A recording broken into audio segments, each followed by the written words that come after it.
ఉన్నారు. యేసుక్రీస్తు ప్రభువారు సత్యవంతుడైనటువంటి దేవుడై ఉన్నారు. ఈరోజు నీవు నేను మనం అందరము కూడా చేయవలసినటువంటి పని ఏంటి అంటే యేసుక్రీస్తు ప్రభునందు విశ్వాసం ఉంచటం, అనగా యేసుక్రీస్తు ప్రభుని నమ్మటం.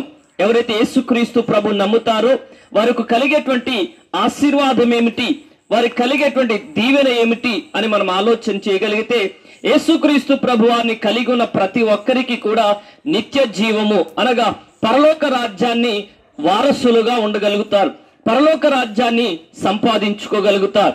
ఈ రోజుల్లో ప్రతి మానవుడు కూడా ఆలోచించేది, ప్రతి మానవుడు కూడా ఆశపడేది, కోరుకునేది కేవలం ఈ లోకంలో మనం జీవించేటువంటి జీవిత సంవత్సరం ఒకవేళ 70 సంవత్సరాలు లేదా మరంత బలము శక్తి మనకుంటే 100 సంవత్సరాలు బ్రతకొచ్చేమో.